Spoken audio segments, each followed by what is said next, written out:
My beloved child, come closer still, not with your feet, but with the turning of your heart. There are distances that are not measured in miles, but in noise, the noise of tangled thoughts, of the pressure to perform, of unceasing worries has built invisible walls between you and me. Even though I have always been very near, lay down what you have been gripping so tightly in your mind, the tasks that must be finished on time, the questions that must be answered quickly, the standards you feel compelled to meet so you will not be judged. I do not call you here to present yourself well, nor do I require you to fix yourself to be right before entering my presence.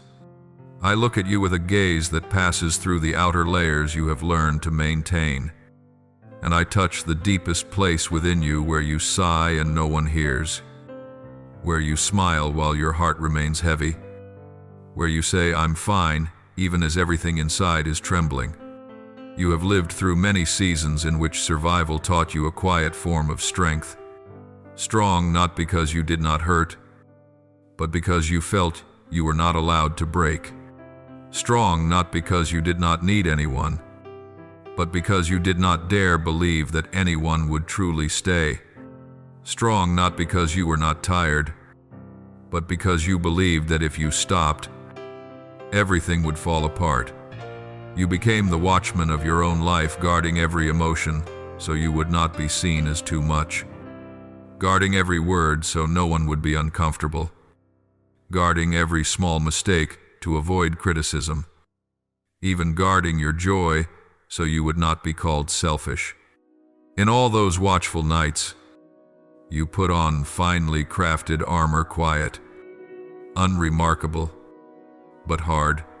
It helped you stand against the wind, but it also numbed you.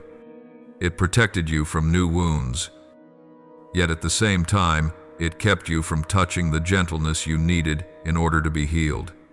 My child, I do not condemn you for choosing survival. I know there were days when you had to lift yourself out of bed as if lifting a stone. There were nights when you cried without daring to make a sound. There were moments when you looked upward and wondered why I seemed silent. But I tell you with an unchanging truth, I have never left you. The silence you felt was not abandonment, but the space I held so you would not be overwhelmed by too many voices at once. I was there when you clenched your teeth to finish what had to be done. I was there when you stepped outside with a calm appearance while trembling inside. I was there when you chose endurance instead of explanation, because you knew explanations would not be heard. I have seen the efforts no one applauded, the sacrifices no one named, the times you gave the easier portion to others and kept the harder one for yourself. I have also seen what you rarely allow yourself to admit. Beneath all that responsibility lies a quiet fear that if you are not useful, you will be forgotten if you do not carry the load. You will be criticized if you do not perform well. You will be left behind. That fear has become an inner voice driving you forward, a voice urging you to run faster so you will not fall behind, forcing you to prove yourself in order to be kept, convincing you that rest is laziness, slowing down is dangerous, and asking for help is shameful. But I come to cut that invisible cord not with force, but with gentle truth. You belong to me not because of how much you can do. You belong to me because I chose you. My love does not pay wages according to performance. You are accustomed to a world that loves conditionally, loving when you please, loving when you comply, loving when you cause no trouble.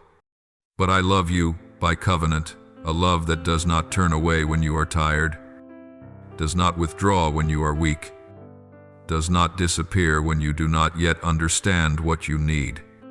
Therefore, in my presence, you do not need to perform. You do not need to adjust yourself to appear worthy. You only need to come as the true version of yourself in this moment.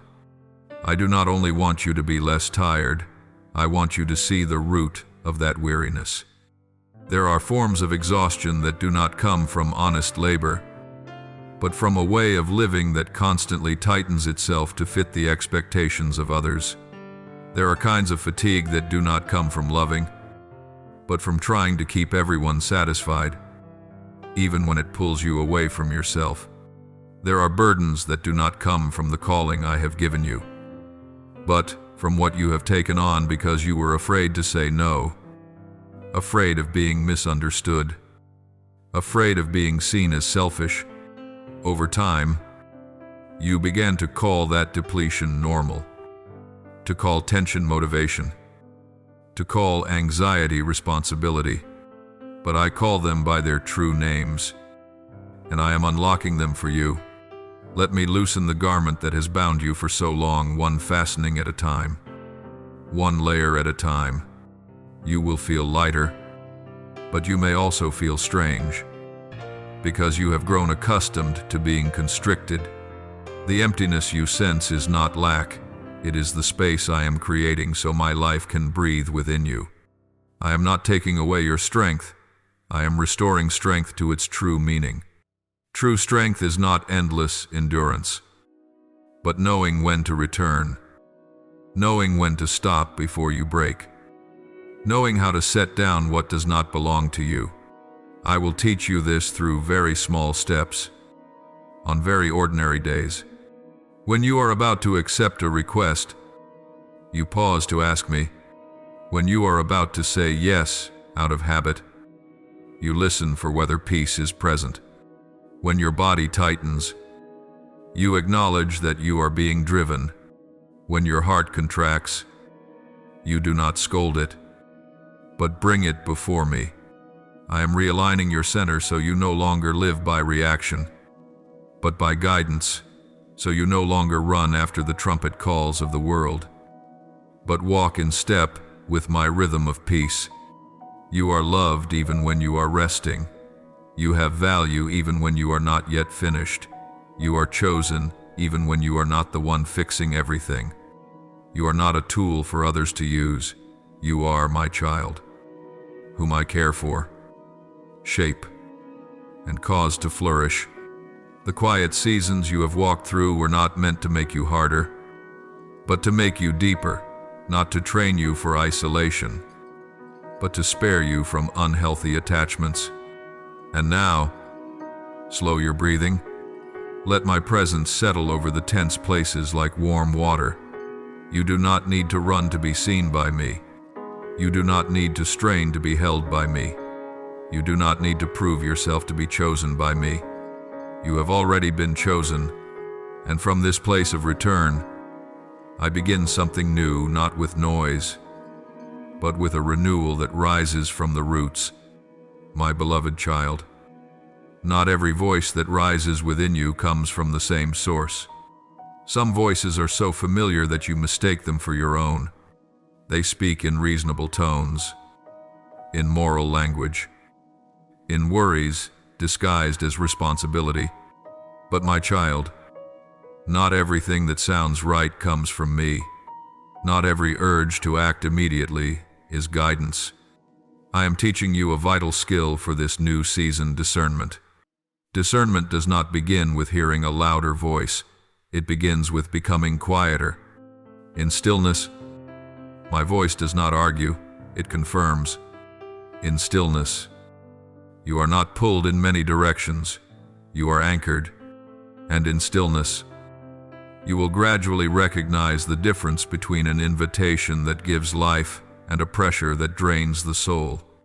You have grown accustomed to a rhythm of life where decisions are made under time pressure, under the gaze of others, out of fear of missing out, or from anxiety that if you do not respond, you will lose your place. That rhythm makes you fast, but not deep. It makes you efficient, but not at peace. And little by little, you have confused movement with progress. I speak to you plainly, not every movement is progress, and not every pause is regression. Some advances happen only when you are brave enough to stand still and listen rightly. Some doors open only when you stop chasing the noise ahead and turn inward to recognize what I am doing at a deeper level. That is why I am resetting the rhythm, not so you will do less than others, but so you will live in step with me. This rhythm has room to breathe. This rhythm has space. This rhythm allows you to slow down without fear of being left behind. Because I myself go before you. As you enter this new rhythm, you will begin to notice very specific signs. You will sense certain invitations that cause your body to tense even before your mind understands why. You will encounter conversations that leave your heart heavy. Even though nothing wrong was said, you will face choices that appear entirely reasonable on the surface, yet leave behind a restless unease you cannot quite name. Do not ignore these signals. My child, your body is not the enemy of your spirit. It is an early warning bell I placed within you. When peace departs, that is not the moment to convince yourself that everything is fine. It is the moment to stop and ask me, does this truly come from you? I do not lead you by pressure that throws you into panic. I lead you by quiet certainty. Even when I call you into something difficult, there is still a deep foundation of peace beneath you. Learning discernment also means learning to say no in a new way. Not a no born of resistance, not a no shaped by bitterness, but a no that flows from a deep understanding that your life is not an endless resource for every demand. You were not created to be everywhere, to carry everything, to fix every problem. You were created to walk the path I have set, and that path does not overlap with every crossroads of others. When you say no to what is not yours, you are saying yes to the life I am restoring in you. When you refuse a burden that is not yours to bear, you are not abandoning anyone. You are making space for me to do my work in their lives. I do not need you to act in my place. I need you to stand in the position that is yours, so I may act through you with clarity and purity. You will also learn something that seems paradoxical, how to receive without shame. You have grown used to giving, to carrying, to standing on your own. When goodness comes toward you, you may hesitate, afraid of indebtedness, afraid of entanglement, afraid of losing freedom. But my child, receiving rightly is part of maturity. Receiving does not make you weak. Receiving well makes you steady. I teach you to discern what comes from grace carries no debt. What comes from manipulation requires you to pause. When you receive rightly, you allow the flow to continue. When you refuse rightly, you keep the flow pure, and that discernment will become a quiet yet unmistakable sign of inner maturity. As your rhythm is restored, the way you see yourself will begin to change. You will no longer measure your worth by how busy you are. You will no longer judge a day as good simply because you accomplished much. You will begin to recognize days of depth, days when you hear me more clearly. Love without being drained, and work without forcing yourself. These days may not impress others, but they build a life that does not easily collapse. I am moving you from a reactive way of living into a guided one. And in that movement, you will notice something very real. Some relationships will need their distance adjusted, not because you have become cold, but because you have become honest. Not because you love less, but because you no longer trade inner life for outward harmony. Those meant to stay will learn to honor your new boundaries. Those who only know how to receive without giving will gradually drift away. I know these changes are not easy, but I do not let you walk through them alone. The higher I lead you, the deeper I call you to anchor yourself, the brighter the light within you becomes. The more you will need humility to carry it without pride or distraction. Do not seek praise for yourself. Seek a deep reverence instead. Do not rush to explain your journey. Let the fruit speak for itself.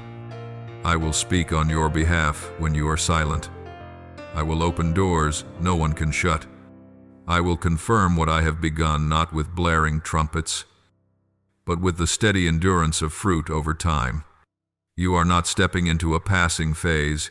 You are stepping into a new way of living where closeness with me is no longer a spiritual moment, but the foundation of every ordinary decision you make.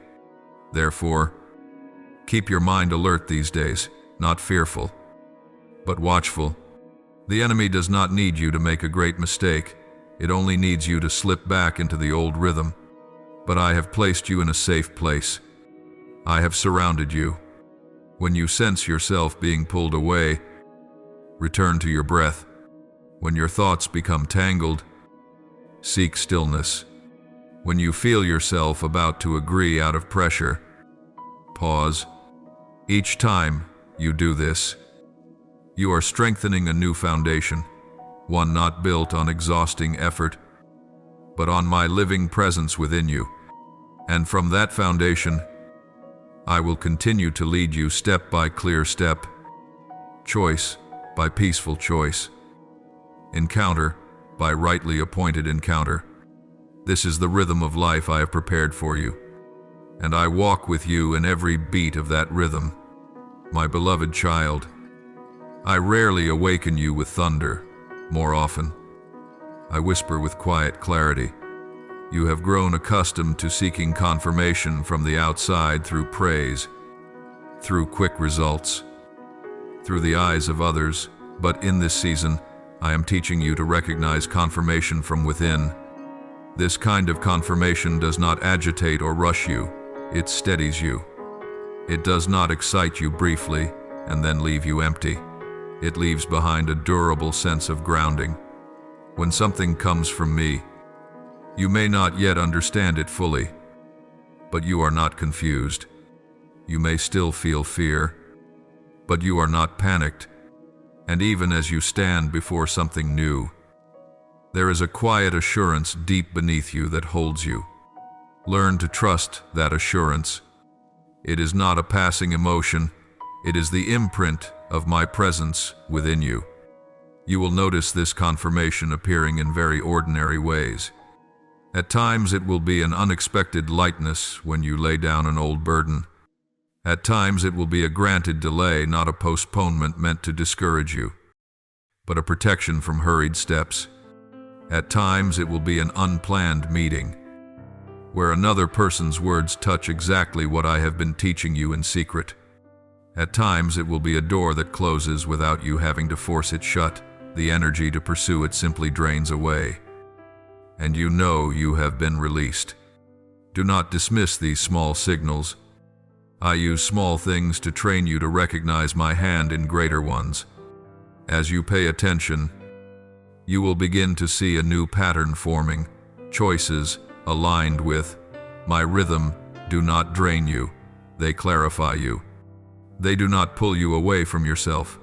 They bring you back to where you belong. And gradually, you will trust this guidance that does not seek attention because its fruit is consistency, not drama. There is something I want you to note deeply.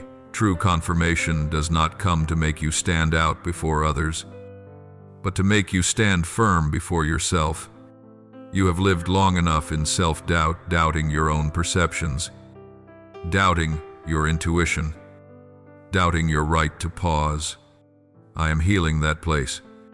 As you learn to listen to the foundation of peace, you will no longer need to ask so many people for permission to live truthfully. You will no longer need to explain every decision in order to be approved.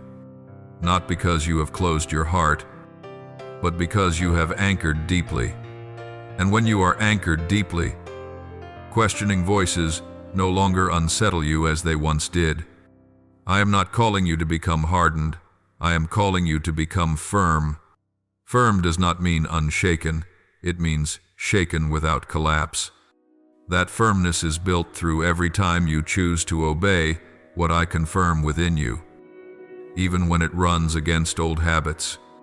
Each such choice reinforces the foundation with another unseen layer hidden from others, but felt within. I am opening new paths, that do not require you to strain to enter them. These paths carry a sense of fit, not ease, but alignment. You will still need courage, still need learning, still need growth, but you will not need to contort yourself to belong. When something comes from me, you do not have to trade your identity for a place. I do not put you in environments where you must shrink in order to stay. I do not tie my guidance to your erasing yourself. Therefore, when you stand before an opportunity, ask, does this allow me to bring my whole, renewed self? If the answer is yes, you will find peace walking alongside responsibility. If the answer is no, you will feel your heart tighten. Even if your mind can supply many reasonable arguments, I do not fault you for needing time to learn this. I am patient. But I invite you to trust that you no longer need to exchange inner life for outward progress.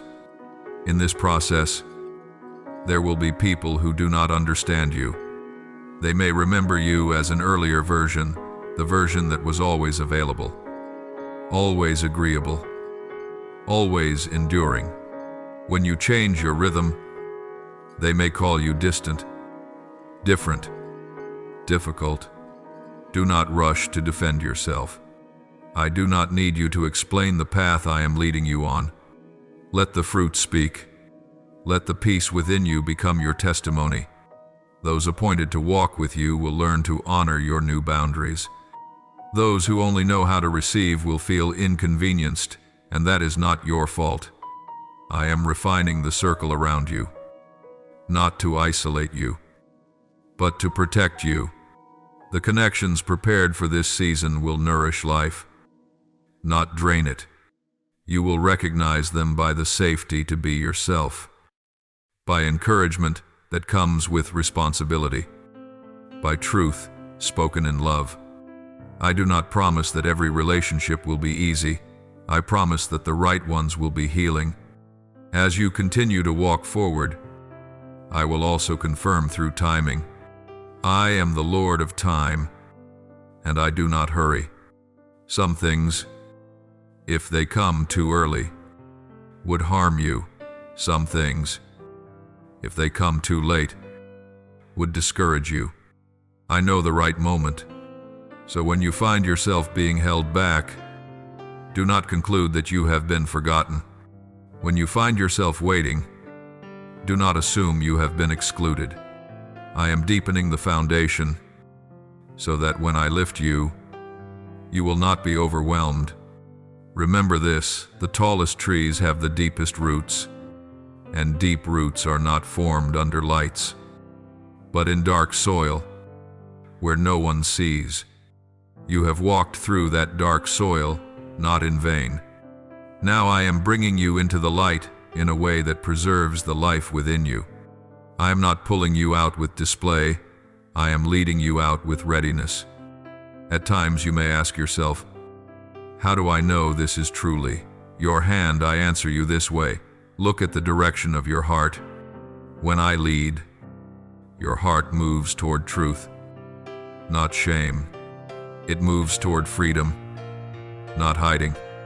It moves toward love with boundaries, not blind self-sacrifice. It moves toward gentle reverence, not fear-driven urgency. And if you stumble, do not be afraid. I do not use mistakes to punish you. I use them to teach you. My confirmation does not disappear simply because you need to adjust. Return. Ask again, and continue. You are not required to get everything right from the beginning. You are only asked to keep your heart soft enough to learn. I value that learning more than any achievement. Now I want you to live with a new posture, alert without tension, proactive without haste, humble without diminishing yourself. Let each day begin from the center, not from a to-do list, but from presence. Just a few quiet minutes to realign your axis, to ask me about the rhythm of the day, to receive a small but clear direction. Those minutes will become your anchor when the winds rise. And as the day unfolds, if you lose the rhythm, return to that anchor. I do not grade you on perfection. I delight when you return.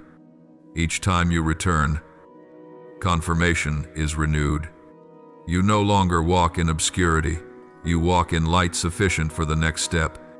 I do not show you the entire path so that you will not carry the future on your own. I show you enough so that you may trust and move forward.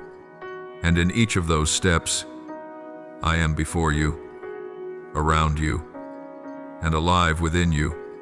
Continue walking in this rhythm. Part I is complete not to end preparation, but to initiate a new way of life, a life guided from within, confirmed by peace, and preserved through closeness with me. My beloved child, I will lead you into appointed encounters not by accident, and not with the noise you once imagined. I do not introduce you with grand signs. I let you meet in ordinary settings a conversation that seems incidental, a gentle invitation, a glance that recognizes something familiar, though you have just met. Pay attention to what remains within you after each encounter. When I arrange it, you are not pulled away, you are anchored. You do not have to perform a role, you are free to be yourself. These encounters do not demand proof, they open space. They do not drain your energy, they make you brighter. This is the first sign by which you will recognize my hand, joining the fragments of lives according to my wise order. You have been accustomed to relationships formed by need and pressure meeting because something must be resolved, because harmony must be preserved, because you fear losing position. But in this season, I am leading you into connections formed by resonance of values. Resonance does not mean sameness, it means shared respect for truth, shared regard for peace, shared understanding that life is not sustained by exhaustion. In such encounters, you will find yourself heard without raising your voice, responded to without being dismissed, challenged without being diminished. I use such people to model for you a healthy way of being together where closeness does not consume, collaboration does not erase identity, and difference does not become a threat. Keep your heart open, just enough open to discern, but not so open that boundaries are lost. I am training you to hold both at once, to open and to guard. This is maturity. Along with these new encounters, I will also clarify very tangible shifts in your everyday life. You will notice that your schedule needs to breathe. Open spaces will no longer be wasted time but places of restoration. You will reorder your priorities not by what is most urgent, but by what sustains life over time. You will find yourself choosing less, but deeper, fewer appointments, but with more substance, fewer promises, but kept more fully, fewer rushed tasks, but more intentional ones. Do not fear when the rhythm slows. Slow does not mean falling behind. Slow means allowing truth to catch up with movement. I am not calling you to optimize every minute. I am calling you to be faithful to the rhythm. That rhythm will make you durable. As I lead you through these changes, there will be moments when old insecurities surface fear that if you are not present enough, you will be forgotten if you do not respond immediately. You will be judged if you do not carry the heavy part. You will be seen as irresponsible. Bring these fears to me. I do not drive them away with commands. I quiet them with truth. The truth is this: your place is not secured by tension. It is secured by faithfulness in the right place. When you stand where you belong, I keep that place for you. When you step out of burdens that are not yours, I do not leave the space empty. I fill it with a different arrangement. You do not need to guard your reputation. I watch over your honor. You do not need to protect your influence. I preserve the influence that flows from life. Learn to recognize when I open a door by the sense of ease of entry. When I open, you still need courage. But you do not need to contort yourself. You may prepare, learn, refine your skills, not to prove your worth, but to cooperate with what I am doing. When I open, what is needed arrives at the right time, the appropriate introduction, sufficient resources, increasing clarity. Do not demand every detail before you step forward. I give you light enough for the next step. If you try to see farther than your present capacity can bear, you will lose peace. Walk step by step. Keep the rhythm, and let me assemble the pieces. There will also be doors that close, not as rejection, but as protection. Some environments, if you stayed, would pull you back into old ways, reactive living, defensive communication, work driven by exhaustion. When I close, you may grieve, but you will not be torn apart. I close by withdrawing energy, by allowing the place to no longer nourish you. Do not try to reopen what I have closed through weariness. I do not take away to impoverish you. I take away to keep you alive. Trust me enough to let go. In these appointed encounters, I also teach you something very practical: how to be present. Presence is not being everywhere. Presence is being fully where you are. When you are present, you listen more deeply, speak less, and choose words more carefully. You do not need to display your story. You share it when the time is right. You do not need to be the center. You hold the center. Such presence creates a safe space, not because you control it, but because you are not being pulled. I use your presence to calm meeting rooms, to bring clarity to conversations, to open pathways for truth. You do not need to strive for influence. Influence flows from steadiness. As you walk through this season, I will also confirm it through consistency. Not every day will bring something new, but the new rhythm will endure. You will notice fewer regrets after decisions. You will feel less tension in your body at day's end. You will sleep more deeply, pray more briefly, yet more honestly. These are signs that the shift has taken root. Do not demand dramatic signs. Cherish the true ones. True signs do not need a stage. If you ask what I expect of you in this part, I answer faithfulness in small things. Faithful to the morning stillness. Faithful to the boundaries you have set. Faithful to the rhythm you have received. Faithful to truth when you say no and when you say yes. These small things will hold you when greater things arrive, and they will arrive not to test you through exhaustion, but to expand you through maturity. I am not calling you back into the old cycle with a new role. I am calling you into a new way of living, where work serves life rather than consuming it. You do not need to chase encounters. You only need to keep the rhythm. When you keep the rhythm, what is appointed will find you. I go before you, clearing paths you cannot see. I walk beside you, adjusting the rhythm when you drift. I live within you, giving you the wisdom to recognize my invitations. Keep walking slowly, steadily, and in trust. You are moving in the right direction. My beloved child, I invite you to cooperate with grace. Grace does not cancel effort. Grace places effort on the right trajectory. Within grace, you work genuinely, but you do not consume yourself. You commit sincerely, but you do not trade away peace. You take responsibility, but you do not carry pressure on behalf of others. I know you have been accustomed to trying a little harder, to compensate with your own strength whenever you sense lack, but in this season, I am teaching you to stop at the right point, the point where your strength meets my presence. When those two meet, the fruit that grows does not drain you, it fills you. In the old way, each completed task left behind an emptiness, pushing you to do more in order to fill it.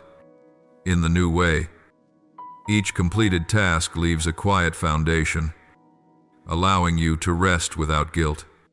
That is the sign that you are working within grace. Grace does not make you slow, it makes you precise. It does not weaken your discipline, it gives your discipline purpose. You will find yourself doing fewer things that merely appear important, and going deeper in the things that truly matter. I do not need you to carry everything, I need you to do your part. When you do your part, I do the rest, the part you cannot see, cannot control, and were never meant to carry. Cooperating with grace also means learning to receive an increased pace without losing your center. There will be times when the workload is heavier, the speed faster, the expectations clearer. I do not hide that from you, but I tell you in advance so you will not fear. Increase does not mean depletion. Increase within grace comes with increased clarity, increased support, and increased wisdom. When you see everything increasing while peace remains, that is me lifting you. When you see everything increasing and your heart becoming tangled, that is a sign you are carrying what is not yours. Stop and return it to me. I do not blame you for being used to handling everything alone. I am simply reminding you that you do not have to be alone anymore. I want you to learn a very practical skill: set limits before you are empty. Limits are not a sign of a lack of love. Limits are how love is protected from becoming blind sacrifice. When you say enough at the right time, you keep what you do within the realm of life. When you say not yet with honesty, you make room for the right timing. You do not need to wait until your body sounds an alarm before you stop. I give you permission to stop when peace begins to fade. Remember this: I am not only concerned with you completing what is assigned to you, I am concerned with the person you are becoming as you complete it. No fruit is worth exchanging your inner integrity for. Within grace, you will learn to communicate differently. You speak expectations clearly. You agree on realistic deadlines. You reset the rhythm of meetings, the rhythm of responses, the rhythm of decisions. You do not need haste to prove passion. True passion is not loud, it endures. You do not need tension to maintain quality. True quality comes from focused presence. When you are present, you make fewer mistakes, correct faster, and learn more deeply. I am teaching you to lead with steadiness, not pressure, to serve with clarity, not depletion. There will be times you are tested here. Others are accustomed to receiving more from you than is healthy. When you adjust, they may call you difficult, changed, less passionate. Do not rush into defensiveness. I do not need you to protect an image. I need you to keep the truth. And the truth is, this love does not require you to erase yourself. Faithfulness does not demand that you break. If you need a simple measure, look at the fruit after a day of work. Are you nearer to me or farther from me? Lighter or heavier? Clearer or more confused? Fruit does not lie. A good tree does not produce poisonous fruit. Work done within grace does not produce shame. It produces healthy responsibility and enduring joy. My child, cooperating with grace also means learning to receive help without diminishing yourself. There are tasks I never intended you to do alone. There are places where I send others to supply what you lack, not to control you. When you receive help rightly, you allow the body to function. When you refuse help out of fear of appearing weak, you isolate yourself. I do not honor isolation. I honor communion in proper order. Communion does not dissolve your distinctiveness. It allows each part to function in its rightful place. Learn to discern, receive what strengthens and supports you, and you will become stronger. Receive what manipulates, and you must pause. Grace always travels with freedom. As you walk in this way, you will notice a different kind of effectiveness. Not the effectiveness of being busy, but the effectiveness of doing the right things. You will see fewer fires to put out. Because you lay foundations early, you will carry less accumulated fatigue. Because you rest with intention, creativity will return. Because your mind is no longer crushed, gratitude will increase. Because you no longer take everything for granted. These changes may not be loud, but they endure, and endurance is what I am looking for. If you ask me how to keep grace at the center when the pace increases, I tell you, keep your anchor point.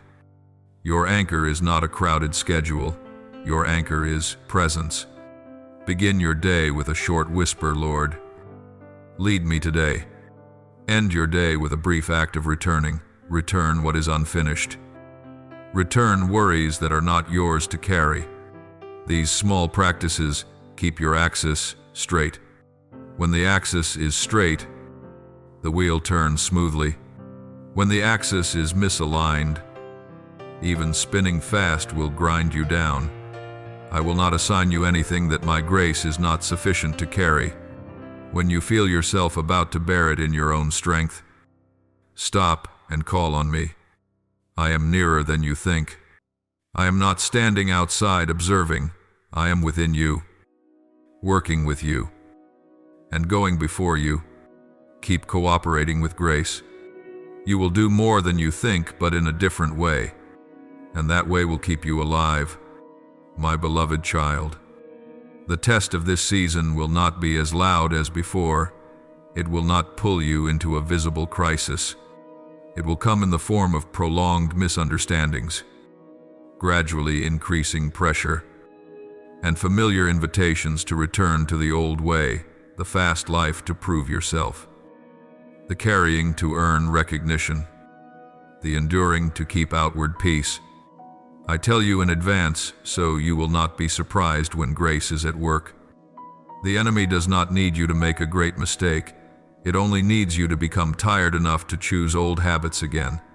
But my child, I am here to keep you watchful. You will face situations where what is right is not immediately understood. You may speak truth and still be doubted. Do what is right and still be criticized. Hold boundaries and still be labeled distant. Do not rush to defend yourself. Do not rush to explain. Grace does not need you to win arguments. Grace needs you to keep your center. When you hurry to prove yourself, you leave your center. When you remain in truth, I keep your center for you. Some misunderstandings are resolved only by time and fruit. Words cannot speed that process. Let steady outcomes speak. I know being misread feels painful. Bring that pain to me so it does not turn into bitterness. I am not teaching you to swallow everything. I am teaching you to lay it down. Pressure will also increase in ways that seem very reasonable. Others will notice that you can do more with less strain, and they will want even more. This is where you apply what you have learned. Set limits before you are empty. Limits do not break grace. Limits protect grace. You have the right to clarify scope, deadlines, and pace. You have the right to negotiate rather than silently carry. You have the right to ask for more resources instead of compensating with your own strength. I do not honor quiet burnout. I honor wise faithfulness. When you set limits, you do not ruin the right relationship. You reveal the healthy shape of it. You will also be tested here. Comparison. You will see others advancing faster in louder ways, and you will wonder whether you are slowing down too much. Remember, my child, I do not lead everyone by the same rhythm. Comparison pulls you out of my rhythm. When you leave the rhythm, you lose peace, and when peace is lost, it becomes easier to return to the old way. Return to your anchor is what I am doing within you, drawing you closer to me. Is it making you more true? Is it keeping you alive? If the answer is yes, you are on the right path, even if you have not yet seen public results. I measure by endurance, not by applause. At times you will feel pulled into conversations that trigger old instincts to explain until it is enough, to persuade until it is settled, to carry the front line so everything stays smooth. This is where you practice the pause. Do not react immediately. Give me one beat. In that beat, I will show you what needs to be spoken and what needs to remain unspoken. Silence is not defeat. Silence can be the way I speak. Some answers bear fruit only when they come at the right time. Speaking too early will trap you in unnecessary debates. I protect you from those traps through purposeful slowness. You will also learn to hold grace when you make mistakes. In this season, mistakes are not a sign that you are on the wrong path. They are opportunities to practice returning quickly. Do not punish yourself. Responsibility says, this needs to be corrected. Self-condemnation says, I am the problem. Those two voices lead to very different places. Responsibility opens the way forward. Self-condemnation shuts the door with shame. I stand with responsibility. When you stumble, return, realign, and continue. Grace is not depleted because you need adjustment. Grace is honored when you learn. There is a very quiet test, silent fatigue. Not explosive, not dramatic, just accumulated tiredness. Learn to recognize it early. When your body signals strain, when joy dulls, when clarity fades, that is the moment you need intentional rest. Rest is not escape. Rest is strategy. You rest to preserve sharpness. You rest so you do not make decisions in fog. You rest to remember why you are doing what you are doing. I do not need you always on. I need you alive. And living requires a rhythm of rest. On testing days, hold fast to the small practices that have anchored you. The morning realignment, the evening returning, the quiet pauses during the day to breathe and ask me. These practices are not impressive, but they keep you from drifting. When pressure increases, do not abandon them, hold them more firmly. When you keep them, I multiply effectiveness. When you abandon them, you compensate with your own strength. You already know which path is better. There will be times when I give you a clearer view of the map ahead, not the full picture, but the direction. When direction becomes clear, you will be invited to step up. And stepping up always comes with new challenges. Do not be afraid. Each time I lift you, I also reinforce the foundation. You do not walk alone. I arrange companions, resources, and timing. You only need to keep grace at the center. Grace does not make you weak before challenges. Grace makes you endure through them. You do not need to return to the old way to overcome difficulty. The old way has fulfilled its role. You have learned what you needed to learn. Now you are overcome by a new rhythm, a rhythm that includes stopping, asking, returning, setting limits, and resting in peace. This rhythm does not make you slow, it makes you aligned. And when you are aligned, I open the way. Keep walking. Hold grace when you are tested, and you will see trials become confirmation. I go before you, stand beside you, and live within you. Part 2 is complete, not to end training, but to prepare you to step into something deeper, where calling begins to take clear shape in everyday life. My beloved child, there is a moment when what I have formed deeply within you meets what I am opening outwardly. That moment does not always arrive with a loud summons. Often it comes as a gentle alignment, like gears fitting into an axis, when you realize that who you have become is now able to carry what is coming. Calling is not a title you put on. It is a natural response of a person who has been rightly aligned. Therefore, do not look for calling in display. Recognize calling in fit. When inner formation meets external timing, you are not dragged forward, you are lifted. You do not have to run, you are invited to step. And that invitation carries peace, not because you hold every detail, but because you trust the one who leads. You once thought calling would arrive like a leap, forcing you to leave everything behind in a single decision. But I often work differently. I allow calling to unfold like increasing light enough for the next step. You will see new responsibilities and touchabilities that were refined in silence. You will see new opportunities call forth qualities I sharpened through seasons of solitude, waiting, and correction. Do not be surprised when you realize you are more ready than you thought. That readiness does not come from loud confidence. It comes from the stability I have built. You may still tremble, but trembling does not cancel readiness. I do not ask you to be fearless. I invite you to walk with me while afraid. One great temptation when calling begins to surface is the urge to lose yourself in order to be worthy.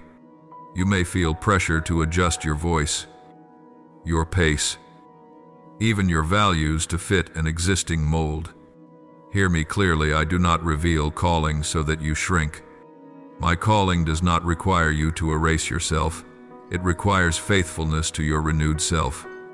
When you must trade peace to keep a position, that is not my invitation. When you must trade truth to gain approval, that is not my path. True calling allows you to bring your whole healed self with boundaries, with rhythm, with presence.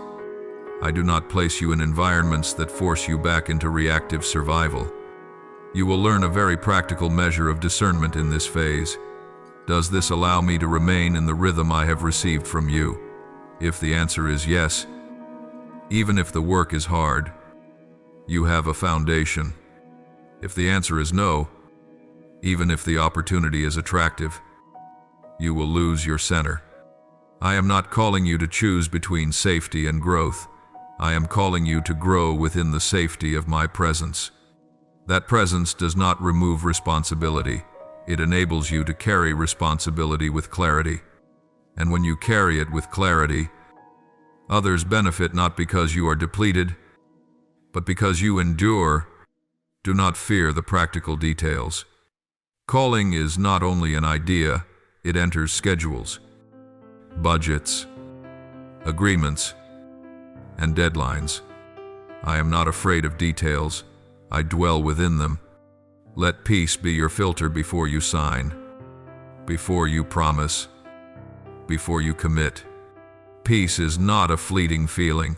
It is an inner agreement where you stop keeping me at the margins and stop keeping yourself in the shadows. You can speak to me very simply, Lord. I do not know where to begin, but I allow you. When you allow, I arrange. You will learn to carry a larger vision without rushing to possess it. Some things I show you to orient you, not for you to carry immediately. Hold the vision like a lamp ahead, not a backpack on your shoulders. When you try to carry vision before its time, you grow weary. When you let me carry it, you walk steadily. I will entrust portions according to your strength and according to my timing. As James 4:8 says, draw near to God, and He will draw near to you. Closeness always precedes entrustment. I do not give much to those who are distant. I give what is right to those who stay near. My child. Another sign that calling is unfolding is a change in how others respond to you. Some will sense a new weight in you they cannot name. Some will resist, because your presence exposes what they avoid. Do not let either response define you. I do not give calls so you will be praised. I give calling so you will be faithful. Keep humility. Humility is not self-reduction, but knowing the source. When praise comes, return it to the source. When opposition comes, cling to the source. Your source is not public agreement. Your source is me. As you enter this season, I remind you of a protective discipline, the discipline of returning. Every day, no matter how busy, return to the center. Just a few minutes to realign, to remember who you are and with whom you walk. Those minutes keep you from slipping into performance. Performance exhausts. Identity gives life. You are called to live from identity, not perform under pressure. And if one day you realize you have been performing, return quickly. I do not score you by how rarely you stumble. I rejoice that you know the way home. Remember this, also, calling is never only about you. When I reveal it, I am simultaneously preparing others, partners, supporters, those who complement you. Do not try to do it alone. I do not honor isolation. I honor ordered communion. Ordered communion does not consume, it assigns. You do your part, others do theirs, I do mine. When this order is kept, joy is preserved. When the order is reversed, burdens increase. Be courageous to ask clearly. Assign roles clearly. And trust me enough not to carry what is not yours. Do not move faster than grace. Do not lag behind obedience. Keep peace as your gatekeeper. Keep truth as your compass. Keep closeness as your source. When you do this, calling is no longer something you must search for. It becomes the path you are already walking. And I walk with you, going before to prepare, beside to adjust, within to give strength. You do not lose yourself when you step into calling. You find yourself in the place you were made for. My beloved child, as your calling begins to unfold and you walk steadily in the rhythm I have set for you, visibility will increase in a natural way. I do not place you on display to make you stand out. I let light shine so others can find their way. Yet light, my child, always comes with the testing of influence. When more eyes turn toward you, you will feel the pull of new expectations, some sincere, some self-serving, some unconscious. I want you to know this from the beginning. Influence is not the measure of your worth.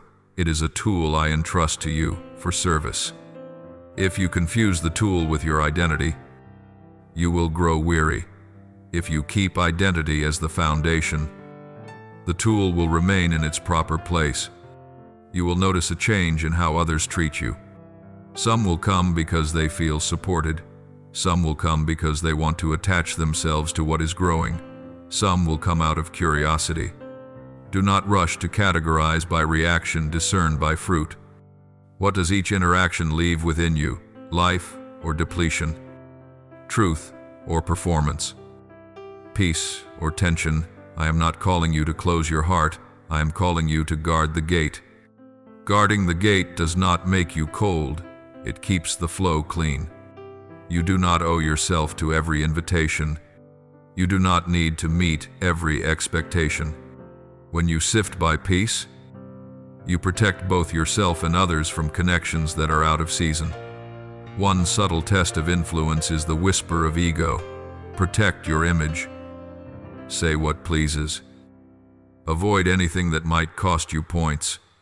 It may sound wise, but it leads you into performance. Performance disconnects you from your center. I am not calling you to become a version that is easy to consume. I am calling you to be faithful to truth. Truth may not always sound pleasant, but it sets free. When you choose truth with love, you keep inner authority.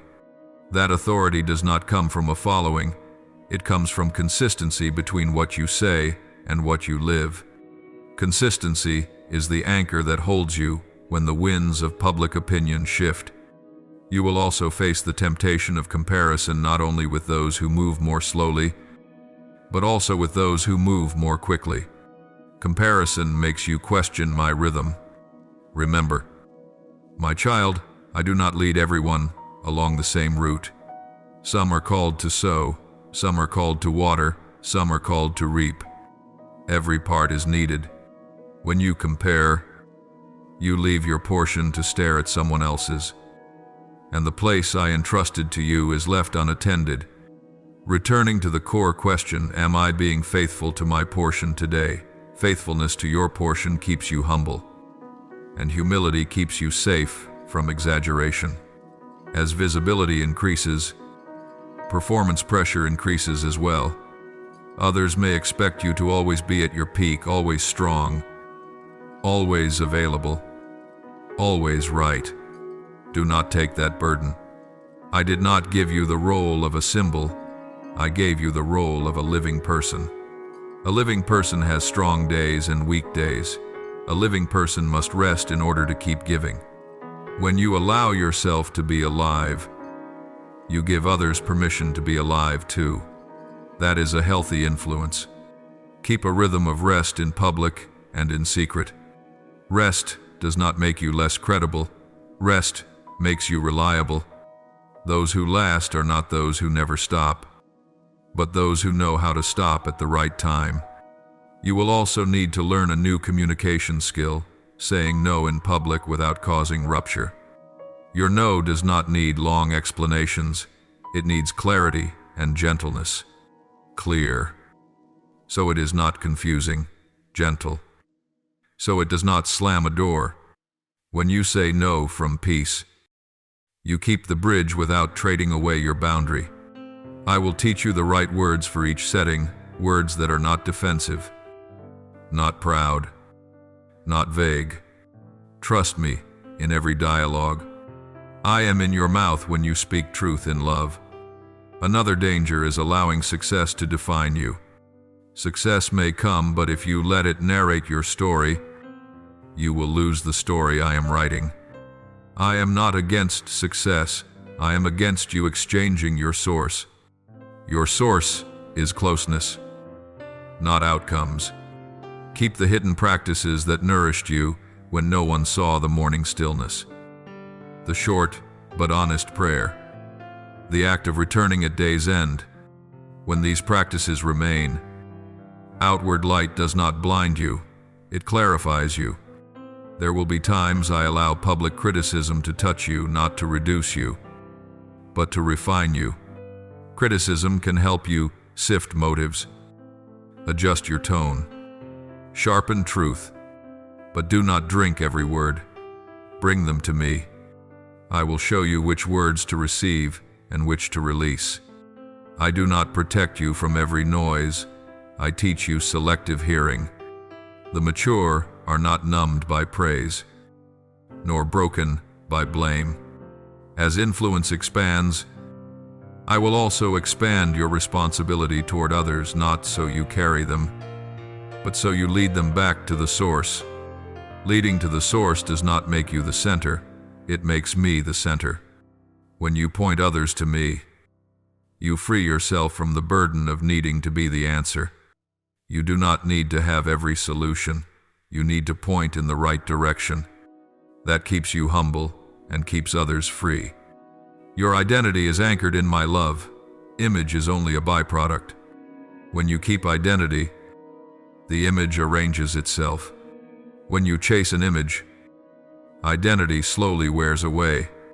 Choose identity each day in your words, in your rhythm of life, in how you show up. I will keep you safe as the light increases. My beloved child, as you stand in an ever-brightening light and influence continues to widen, I call you back to a foundation that never grows old, humility. Humility is not lowering yourself to please people, nor denying what I am doing through you.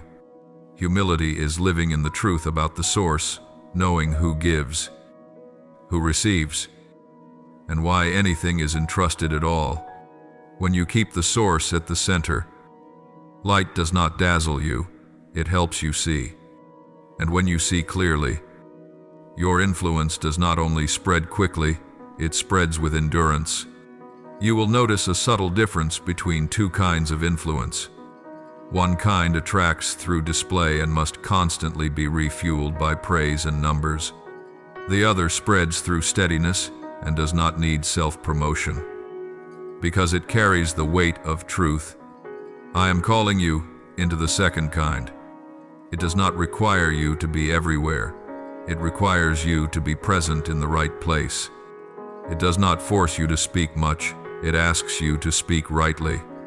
And when you speak rightly, your words remain because they are born from a consistent life. Consistency is mature humility.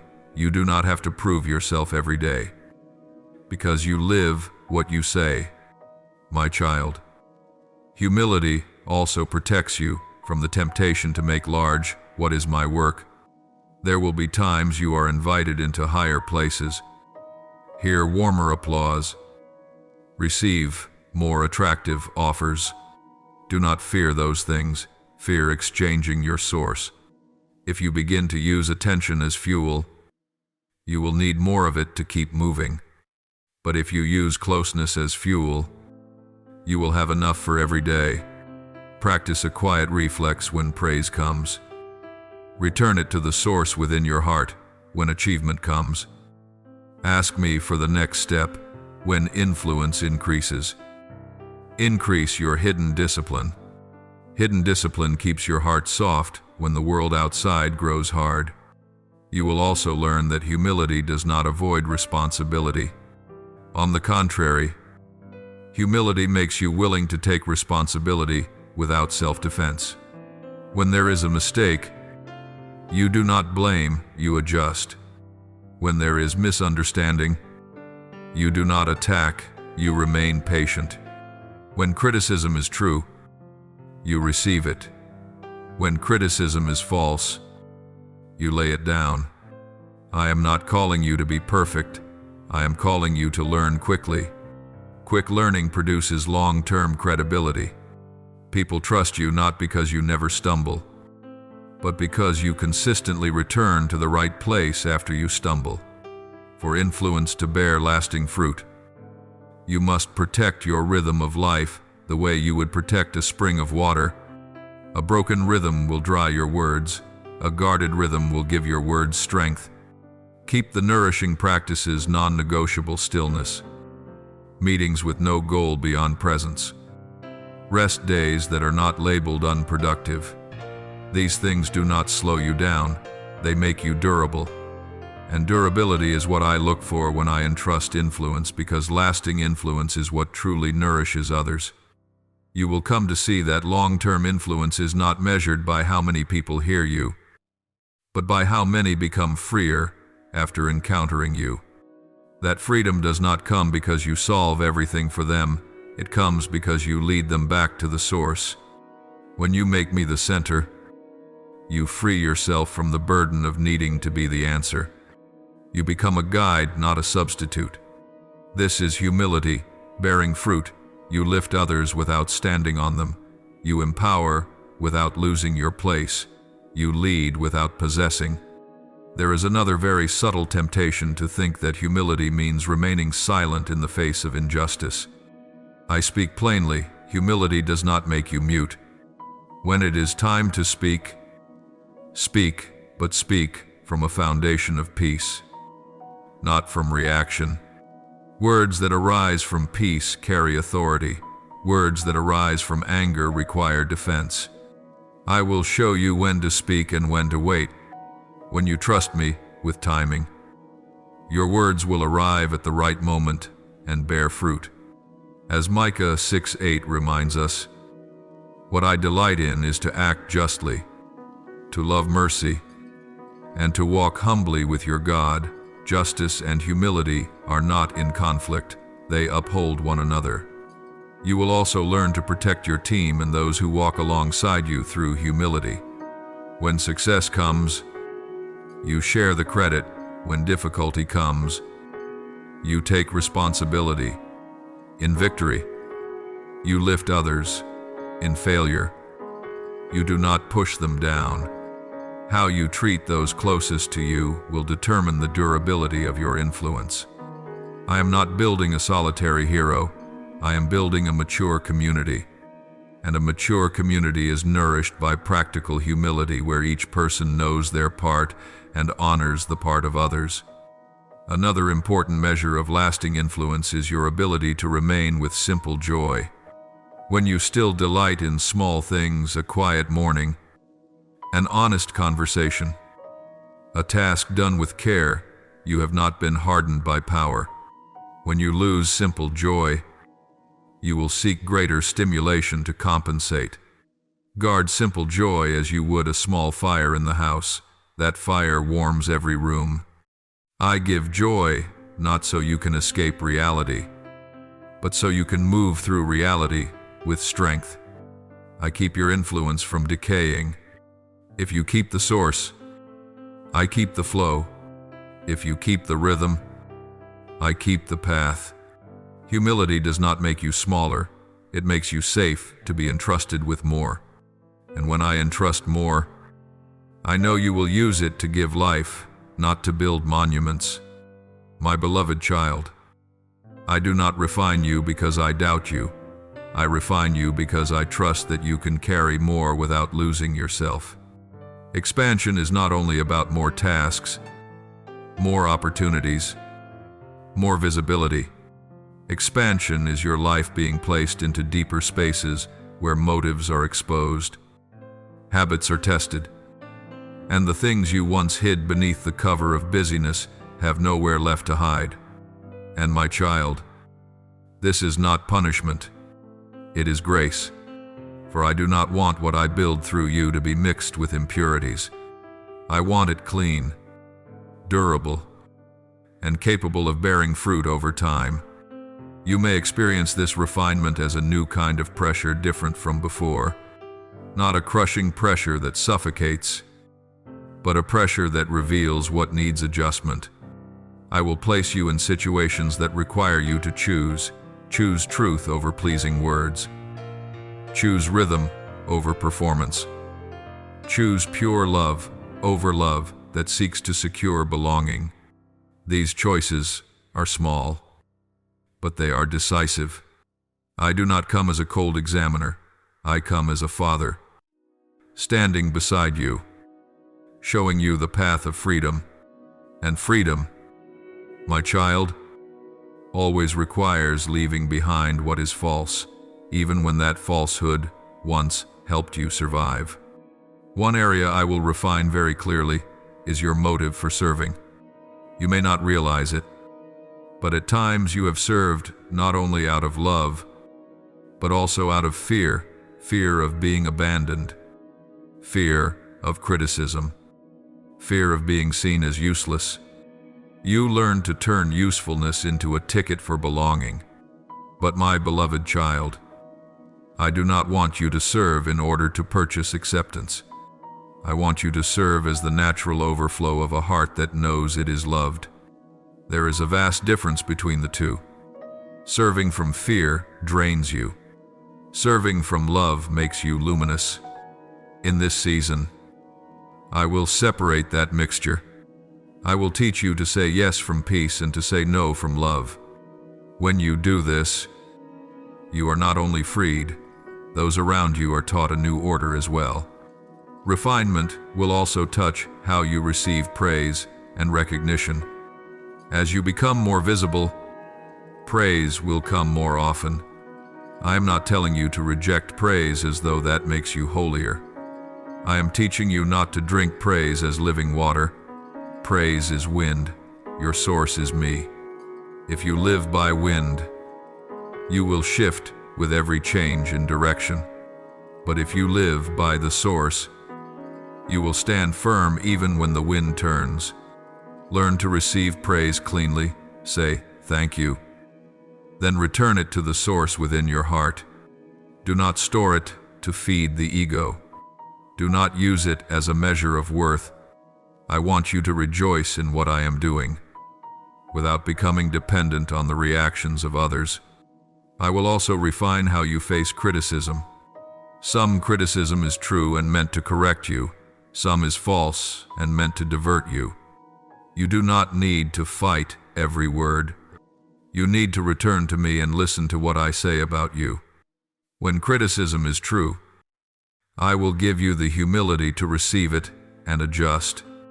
When criticism is false, I will give you the peace to release it. Do not allow human voices to become the loudest voice within you. I did not entrust you with visibility so you would live as a prisoner of public opinion. Refinement, my child, is so that you hear me more clearly amid many voices. You will also notice that I refine your closest relationships. As work increases, you may be tempted to neglect the very things that truly nourish you: intimacy, honesty, rest, presence. You may begin to do things for me while spending less time being with me. I do not accuse you. I simply call you back. For if you lose closeness, everything you do will gradually become technique. And technique does not carry life. I want you to do more, but to do it from abiding. As John 1:5 reminds us, apart from me you can do nothing. Abiding is not a slogan.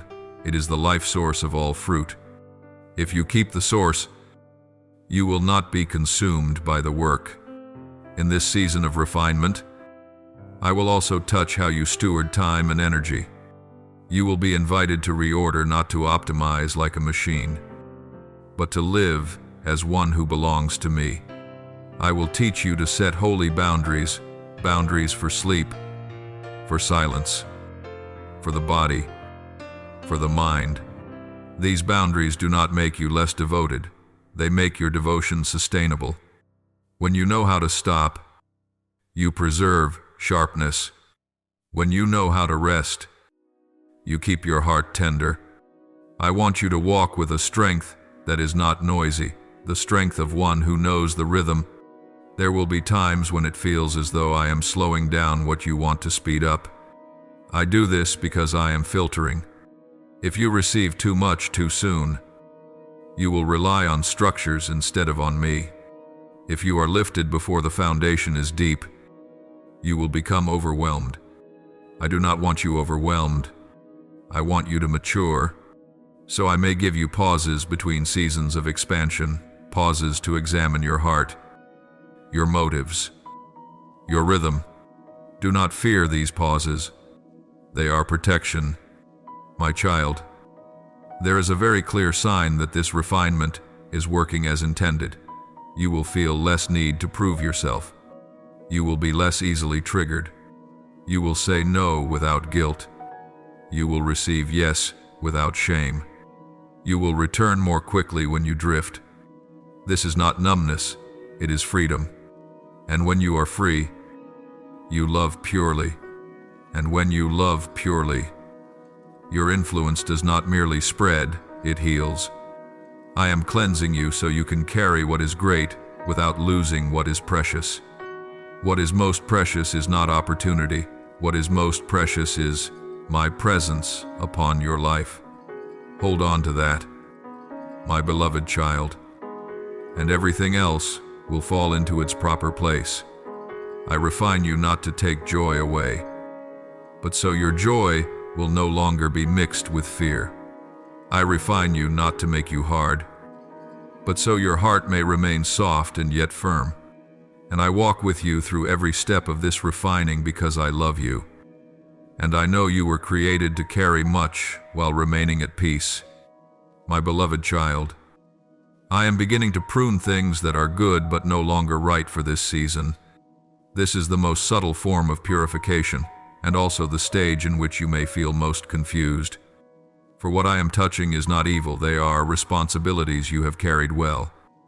Roles that once brought fruit, habits that once helped you stand. But my child, what was good in one season can become a weight in another. I do not deny the value of the past. I place it in its proper position so the present will not be clogged. This pruning is not meant to cause loss. It is meant to lighten you so you can go farther. You may ask, why would you touch what is still working? Because I am moving you from doing much to doing what is right. When you continue to hold too many good things, you leave no room for what is timely. I see what you do not yet see. Your resources, time, energy, attention are finite. Every undiscerning yes erodes the strength meant for what I am opening now. So I am purifying your motives, teaching you to choose by guidance rather than habit. When motives are purified, decisions become clear. This purification often begins with very small signals. A task that once brought joy now feels only like duty. A connection that once felt warm now feels heavy. A schedule that once made sense now scatters your focus. Do not rush to accuse yourself of ingratitude. I am speaking to you through these sensations. I do not lead you by pressure. I lead you by inner agreement. When peace withdraws, it is an invitation to pause and ask. When clarity dims, it is an invitation to realign. You do not need to tear everything down. You need to reorder. This pruning touches a deep fear, fear of disappointing others, fear of losing position, fear of letting go of the image of being the one who is always available. But my beloved child, I do not define you by unlimited responsiveness. I define you by faithfulness to what I entrust to you today. When you hold on to what I have already concluded out of fear, you drag the past into the future. I want you to walk lightly, not because you abandon responsibility, but because you choose the right responsibility. In this season, I will ask you direct questions. Does this come from obedience or from the need to be needed? Do you do this out of love or out of fear of emptiness? Do you keep this because I asked, or because it is familiar? These questions are not meant to accuse. They are meant to free you. When you answer honestly, I will give you the courage to act accordingly.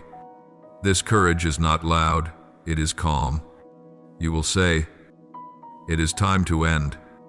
Without bitterness, it is time to hand this over. Without guilt, it is time to stop. Without fear, I am also purifying how you measure success. Some things you do so well that they become self-sustaining standards, and then you become trapped maintaining them. I do not want you to live to maintain an image. I want you to live responsive to my leading.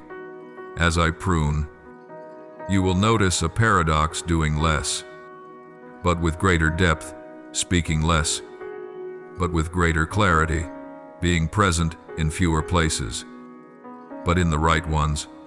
This is not shrinking, it is focusing, and focus releases strength. You will learn a new discipline in this season, the discipline of finishing well.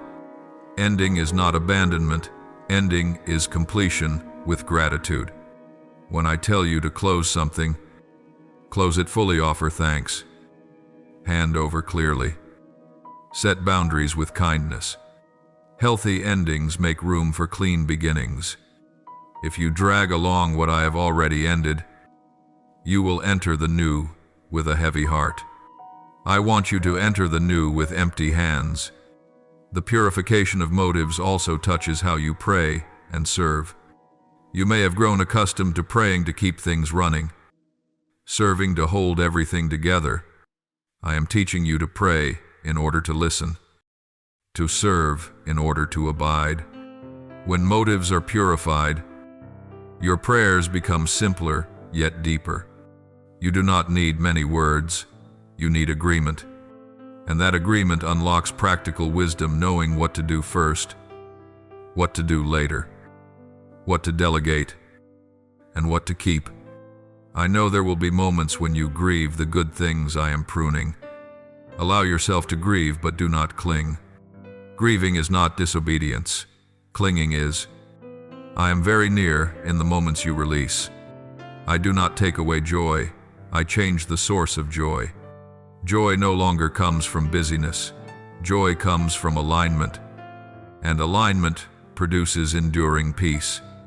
A clear sign that this purification is working is relief, accompanied by clarity. You will notice breathing room in your schedule, order in your mind, fewer hesitant decisions. You will find yourself running less just to keep up with your own life. This is not laziness, it is wisdom. And wisdom preserves strength for what I am about to entrust, things that require depth, not volume. I do not prune to make you poorer. I prune so you will bear more fruit. What I keep will take deep root. What I remove has completed its assignment. Trust my hand in this purification. When you trust, you can release. When you release, you walk lightly.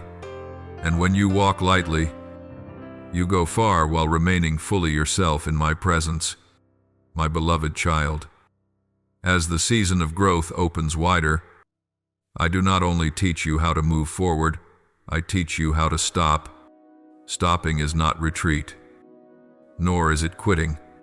Stopping at the right time is an act of mature faith, a faith that trusts I am still working when you rest, trusts that your value is not tied to speed, and trusts that life is preserved by rhythm. You have learned how to walk. Now I teach you how to stop, so what I have planted in you is not scorched by haste. You may feel the paradox: the more there is to do, the more I call you to rest. But my child, a tree that bears much fruit needs seasons of rest to store sap. Holy rest does not make you less effective. It gives your effectiveness a soul. When you do not stop, you continue to work, but from emptiness. When you stop at the right time, you return to working from fullness. I am not looking for people who are always on. I am looking for people who know how to tend the flame. A flame is preserved by quiet, not by strong wind. Learning to stop begins with recognizing the signals. I have placed honest indicators within you: a tired body, a scattered mind, dimmed joy, reactions faster than discernment. Do not treat these signals as enemies. They are messengers. When the messenger arrives, do not shoot, read the message. As you pause to read, you will know what needs adjusting: sleep, rhythm, work schedule, boundaries, or priorities. I do not lead you by crisis. I lead you by early awareness. Holy rest is not an empty void. It has the structure of life. There are short rests within the day, a breath, a whispered prayer, a minute of stillness. There are regular rests within the week, a day to realign, not allowing work to set the rhythm. There are seasonal rests, longer pauses to examine motives, renew vision, and heal accumulated fatigue. When these layers of rest are kept, you do not need sudden breaks. You walk steadily, and I walk with you. My child, stopping at the right time also means pausing before major decisions. Do not let the pressure of deadlines steal wisdom from you. When you pause, you hear more clearly. When you hear clearly, you choose more rightly. I am not hurried, I am true. Hurry often comes from fear of missing out. What is true comes from trust. You do not need to catch every train. My train will wait for you because it is set by my rhythm, not by your anxiety. You will learn that rest is not only the stopping of doing. Rest is a shift in the source of your attention. Rest is turning your heart away from noise and toward presence. Rest is allowing your body to release tension, your mind to release control, your soul to release the need to prove. In rest, you are not empty. You are being replenished. And this replenishment is not loud, it is quiet, but deep. From that quiet place, you return with clarity. You will see what once felt complicated become simple, what once felt heavy becomes light. One great obstacle to a rhythm of rest is guilt. You may hear the whisper, if you stop, everything will fall apart. If you rest, others will be disappointed. If you slow down, you will be passed by. I speak plainly so you can discern that voice does not come from me. I do not build my kingdom through exhaustion. I build through life. When you rest in me, you are not abandoning responsibility. You are returning responsibility to the proper hands. I hold what you set down, and I return to you what you are meant to carry lighter, more timely, more aligned. Stopping at the right time also means stopping interactions that drain you. Not every conversation must continue. Not every invitation must be accepted. Pause in order to choose. When you choose from peace, you keep the flow clean. I am not calling you to close your heart. I am calling you to place windows. Windows let light in, but they do not let the storm flood the room.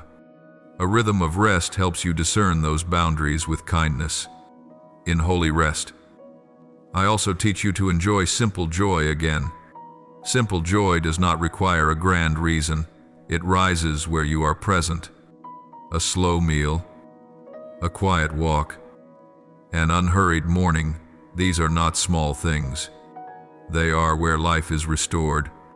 When you guard simple joy, you do not need intense stimulation to feel alive. And those who know how to live simply carry enduring influence because they do not drain themselves in order to shine.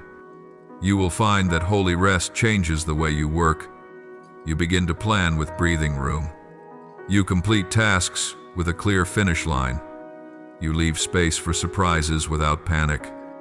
You do not cram everything into a single day and then collapse. You distribute your effort in order to live. This is not cold management, it is compassionate wisdom, compassion toward yourself and toward those you serve. The exhausted cannot lift others for long. Those who rest at the right time can lift with endurance. There is a promise tied to this rhythm of rest when you stop at my word. I will compensate in my way. My compensation is not always in numbers. Often it is in clarity, in timing, in arranged encounters.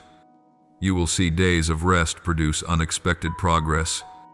That is a sign that I am working beyond your reach. When you see that sign, remember it so that next time you will stop with greater trust. One pause each day. One day each week to realign. One deep stillness each season.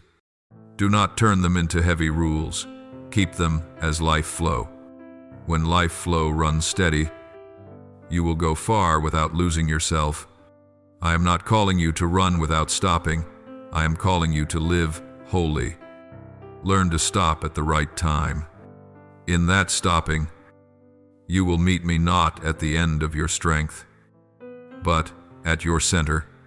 And from that center, every next step will carry the life, the clarity, and the endurance I appointed for you from the beginning. My beloved child, after seasons of refining and after the rhythm of rest has been restored, there will come a time when I entrust you. Entrustment is not pushing you into a new burden. It is placing into your hands what I know you can carry in grace. When I entrust you, I do not withdraw, I draw nearer. I do not watch from a distance, I work with you. For what I give you is not merely a task to complete, it is a space for you to mature in mutual trust between me and you. You may sense this entrustment not by trumpet blasts, but by quiet clarity. Doors open at the right time. Fitting invitations appear. Responsibilities arrive with deep inner agreement. That is the sign. I do not entrust you when you must strain to prove yourself. I entrust you when you can say yes and still keep peace. Entrustment in grace does not force you to run. It allows you to step steadily, my child. Entrustment also means I give you greater authority to decide. This authority is not so you can control others, it is so you can govern yourself in freedom. You will need to choose priorities, assign roles, and say no to things that once looked attractive. I do not demand perfection, I desire honesty. When you are unsure, ask. When you stumble, return quickly. I entrust those who know the way back, not those who never wander. You will notice an important change before. I often restrained you from certain things. Now, I allow you to try. This permission is not abandonment, it is training. When you try within grace, I correct you with light, not with shame. You learn faster because you dare to carry responsibility. Responsibility in grace does not crush, it lifts because you know you are not alone. My beloved child, with entrustment comes an invitation to lead. Leadership does not mean standing in front of everyone. Leadership means keeping the axis so others do not lose their way. You lead by presence, by consistency, by a healthy rhythm of life. I do not need you to speak many principles. I need you to live them. When you live, others learn. Influence is born from an ordered life, not from slogans. You will face situations that require you to choose between convenience and faithfulness. Convenience promises fast outcomes. Faithfulness builds enduring foundations. I entrust you because I trust you will choose the enduring foundation. When you choose faithfulness, results may at times be slower than you want, but what I build will not collapse. Do not fear slowness. I dwell on my timing. Purposeful slowness protects you from hollow victories. My child, entrustment will also test how you view power. Power in my kingdom is not the ability to make others comply. It is the ability to serve without losing yourself. You have the authority to set boundaries, to delegate, to ask for clarity. These authorities keep the community healthy. When you use authority to lift others, not to prove yourself, you are using authority rightly. And when authority is used rightly, it does not pull you away from me. It makes you more like me.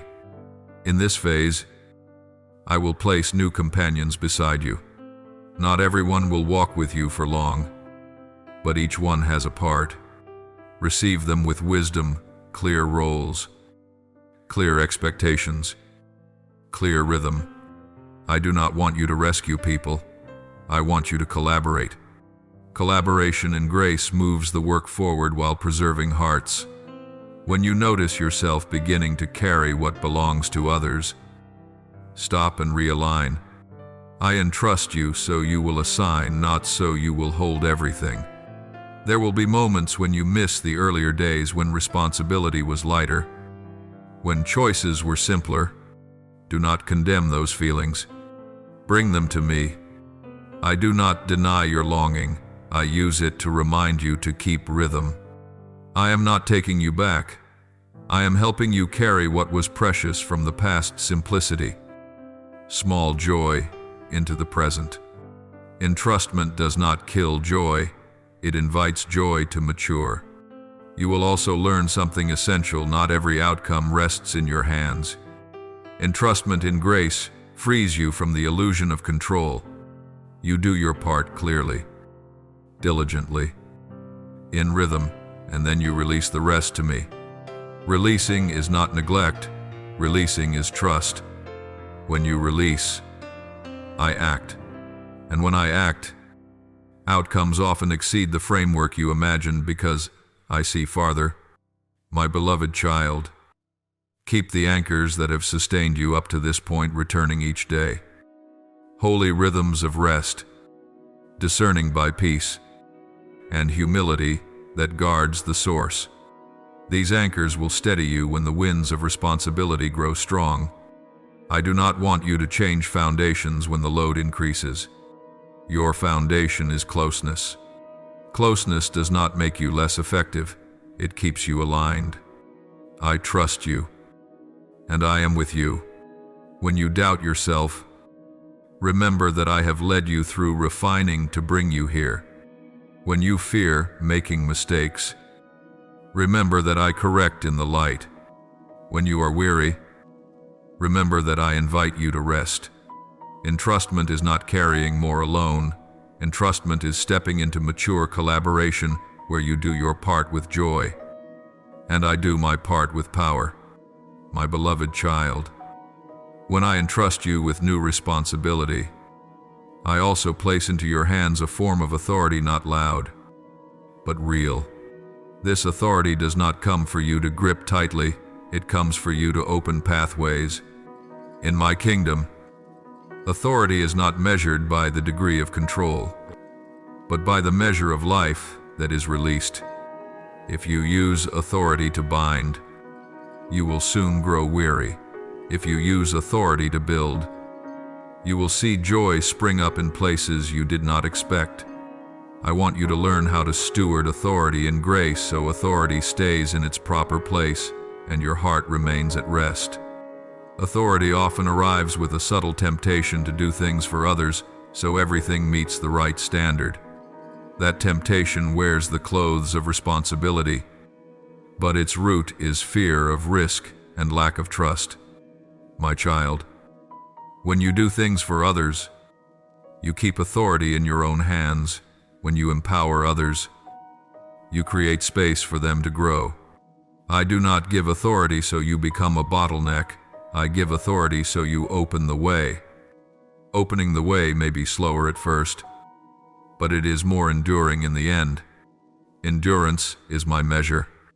My child, stewarding authority and grace begins with discerning purpose. Every decision you make must answer this question: is this building people or merely preserving tasks? At times you must preserve the task to protect quality, to maintain order. But if you always preserve the task, you will thin the people. I want you to know when to intervene and when to step back. Timely intervention protects. Timely withdrawal nurtures growth. These two do not oppose each other. They complement one another when you listen to me. You will learn that authority and grace requires transparency.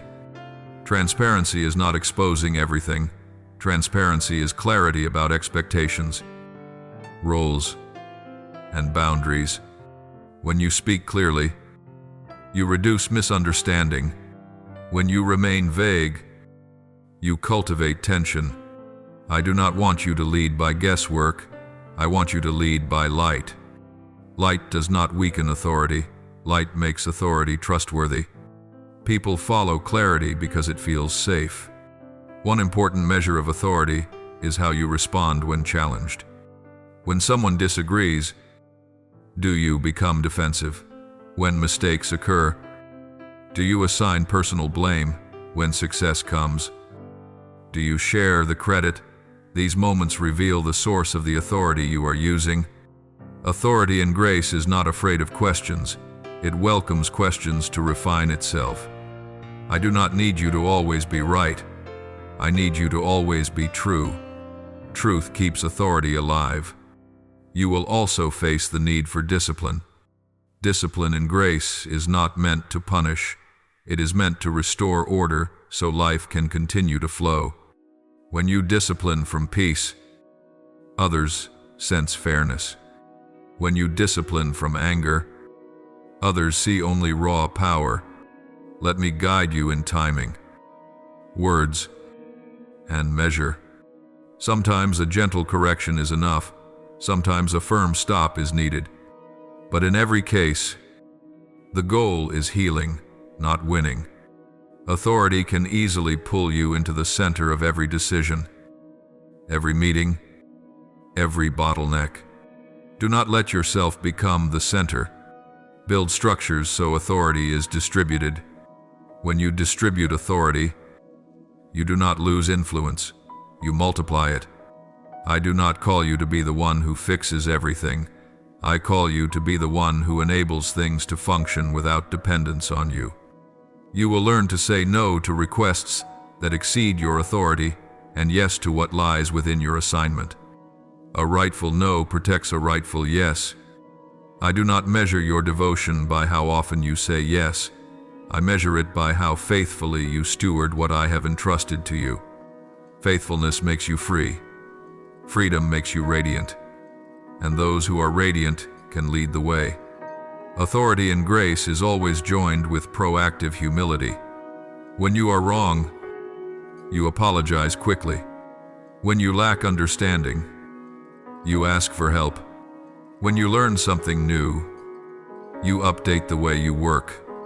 Such humility does not make you smaller, it makes you trustworthy. People entrust authority to those who know how to use authority in order to learn. I give more to those who know how to guard the source. You will also discover that stewarding authority and grace requires patience with the process of others. People do not mature on your timetable. When you push, you fracture. When you walk alongside, you strengthen. Walking alongside is not dragging, it is moving beside, pointing the way, and waiting for the right rhythm. I have been patient with you. I invite you to be patient with others. Patience is authority restrained. There will be times when you must make difficult decisions that will not please everyone. In those moments, anchor yourself in what I told you from the beginning. Use authority to build. Building is not always comfortable, but it is right. When you build rightly, I protect you from consequences you cannot see. When you choose convenience, you carry heavy consequences yourself. Choose to build. Authority and grace always moves away from the center of the self and toward the center of life. When you use authority to help others grow, you are not diminished. When you use authority to retain control, you will be drained. I am with you in every decision so that the authority you exercise carries healing, order, and enduring joy. My beloved child, I am leading you across a new threshold, empowering so that life may multiply. This is the moment when you do not merely complete what I entrust to you, but sow seeds so that it continues to live even when you are no longer present. Multiplication is not doing more. Multiplication is allowing life to spread. I am not looking for works that depend on a single person. I am building communities capable of carrying truth and love on their own. And my child, this begins when you trust enough to release. Empowerment always touches a hidden fear, fear of losing control, fear that quality will decline, fear that others will do things differently than you would. I know these fears. I have led you through refinement so they would not rule you. Remember this, I do not empower because everything is perfect. I empower because growth requires space. When you keep everything in your hands, you preserve short-term order. When you release, you create long-term order. I choose the long term, and I invite you to choose with me. Do not ask first, how should this be done? Ask instead, who can grow through this? When you place the right person in the right responsibility, you will not need excessive oversight. I do not call you to entrust tasks to the flawless. I call you to entrust opportunity to the teachable. Teachability matters more than experience. Attitude matters more than skill. Skills can be taught. Attitude must be chosen. Choose those who listen, who take responsibility, and who know how to return when they err. Empowerment also requires you to embrace difference. Others will not do things exactly as you do, and that is good. When you allow them to bring their personality, creativity, and rhythm, you open the door to solutions you would never have imagined. I do not want you to replicate yourself. I want you to multiply life. Life takes many forms, yet flows from one source. When you hold the shared source truth, love, and healthy discipline, you can welcome diverse expressions. For multiplication to endure, clarity must come before release. Be clear about the vision, clear about the values, clear about the outcomes that matter. Clarity is not control. Clarity is freedom. When you state clearly the why and the non-negotiables, you give others a safe framework for creativity. Ambiguity breeds fear. Clarity gives birth to courage. I am the God of light, and I invite you to lead by light. At first, you walk closely working together, giving quick feedback, making timely adjustments. Then you step back, allowing others to decide, to learn from small consequences. Finally, you stand alongside, available when needed, but not intervening when it is unnecessary. These three stages keep empowerment from becoming abandonment and multiplication from becoming chaos. I have done this with you. I walked close, then stepped back, then stood beside you, and I never left. My child, multiplication also calls you to redefine success. Success is no longer everything runs the way I want, but others are growing and doing well. You will discover a new joy when others shine a joy without competition or credit grabbing. That joy is a sign your identity is settled.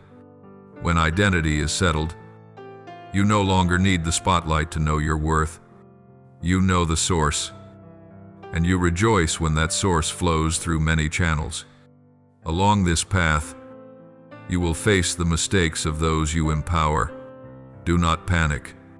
Mistakes are classrooms when handled in grace.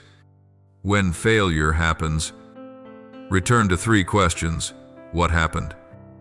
What did we learn? And what is the next step? Avoid shaming, choose accountability.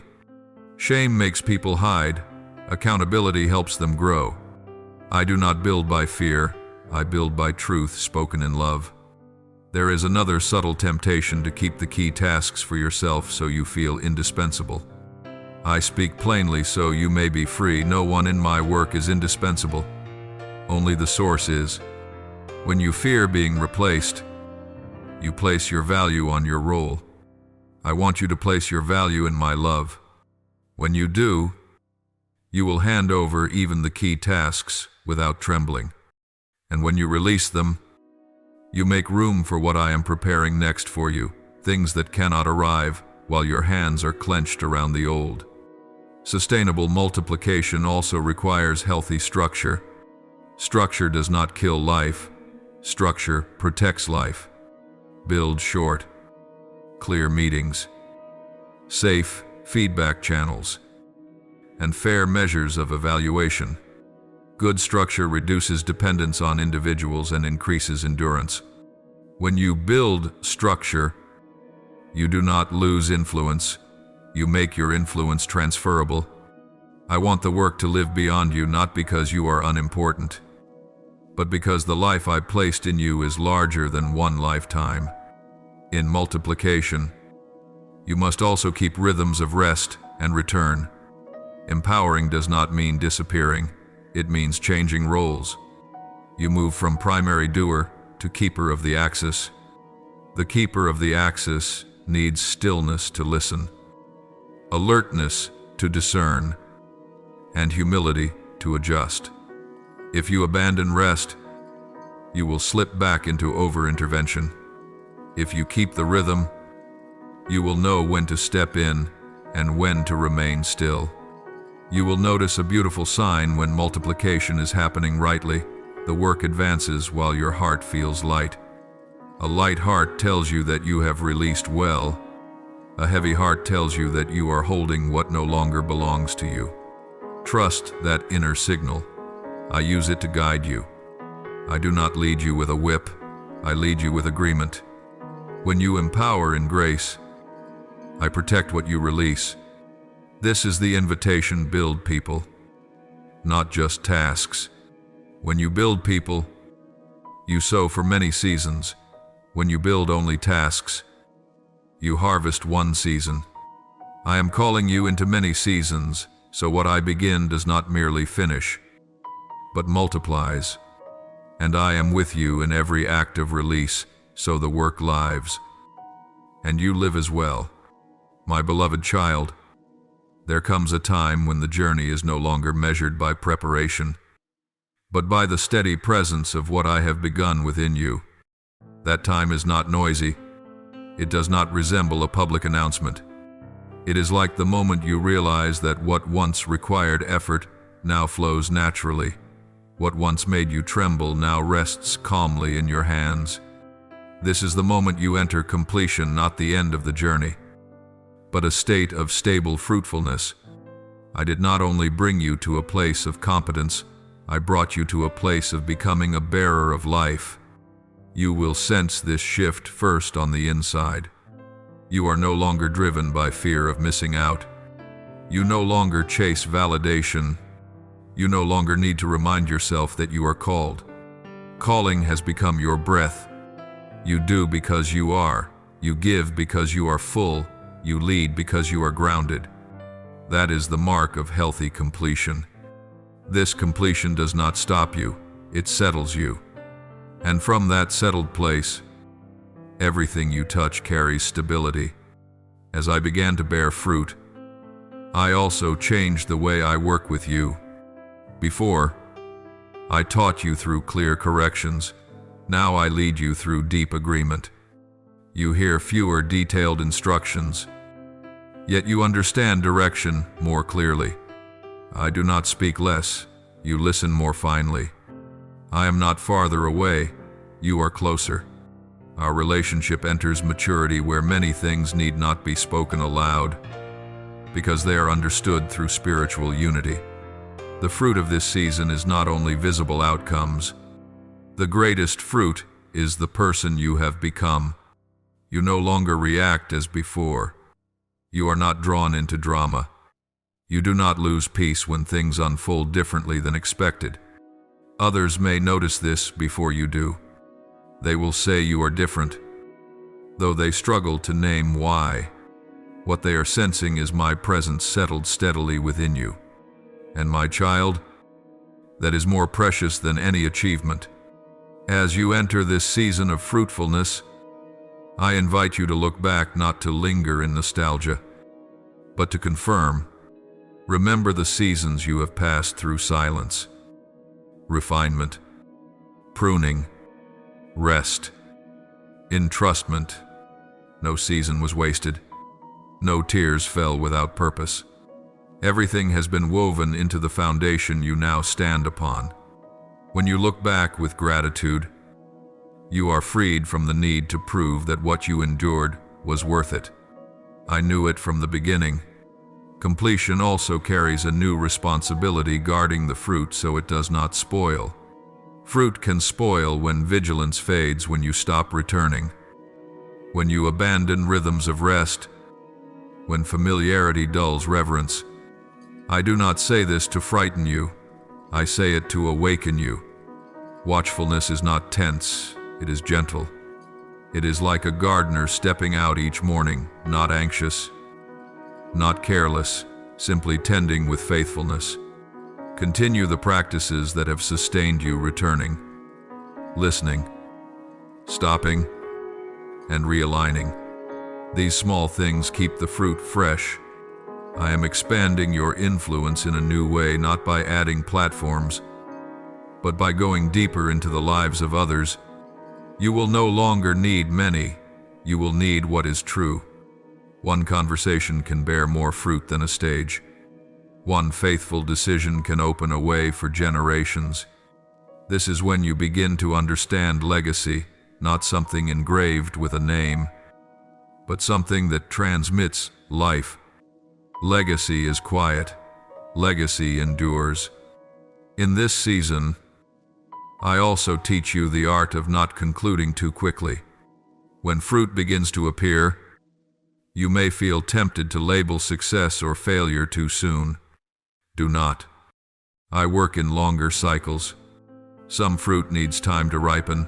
Some seeds have barely broken the soil. Let me be the one who appoints the timing. You need only be faithful in the present. Faithfulness today is the seed of many tomorrows. You will notice a beautiful paradox when you stop fixating on completion. You enter a deeper completion. True completion is not checking off a goal, it is living in rhythm with me in every season. You no longer ask, "When will this be finished?" You ask, "Where are you inviting me to be today?" The second question keeps you alive. And those who are alive always bear fruit. From here, I will speak to you about preserving legacy, about transferring life across generations, about remaining fresh when everything has become familiar. But before going further, I want you to pause here for a moment to feel the firmness beneath your feet. That is the foundation I have built. And that foundation is good. What I began in you is being brought to completion in a good way. No haste, no lack, no wandering. You did not arrive here by chance. You arrived through daily faithfulness and through my grace that has never left you.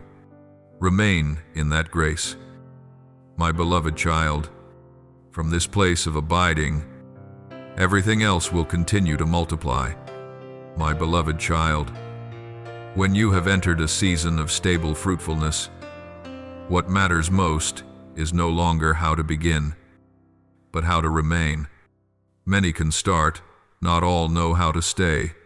Remaining is not standing still. Remaining is maintaining union. I want you to understand that true freshness does not come from constantly changing direction, but from keeping the flow between you and me unbroken. I do not sustain you with endless spiritual highs. I sustain you with a steady presence. So do not fear days that seem ordinary. It is on such days that roots go deep. When you no longer seek intensity to validate your faith, you step into mature depth. You do not need signs every day to believe. You believe because you know I am here. You must discern the difference between freshness and novelty. Novelty excites the senses. Freshness gives life to the soul. Some things look attractive yet scatter you. Other things seem simple yet keep you closely anchored to me. I do not forbid exploration. I invite discernment. When something draws you farther from me, even if it appears good, pause. My freshness always draws you nearer. Remaining also means protecting your rhythm of life. Your rhythm is no longer set by external pressure, but by inner wisdom. You have learned to stop before overload, to say no without self-justification, to choose relationships that nourish rather than drain.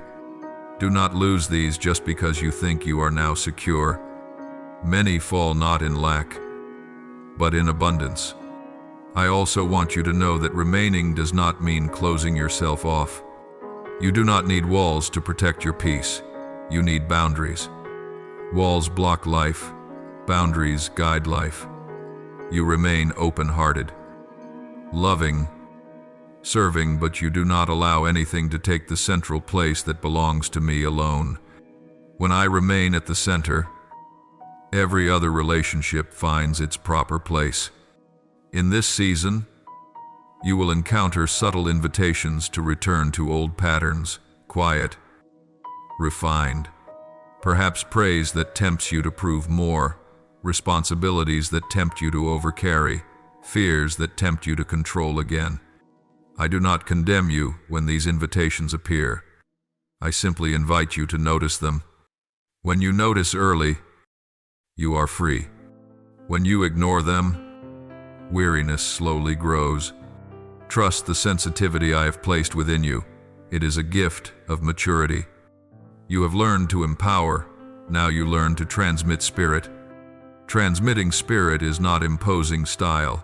It is sharing source. You do not need others to become like you. You need them to be connected to me.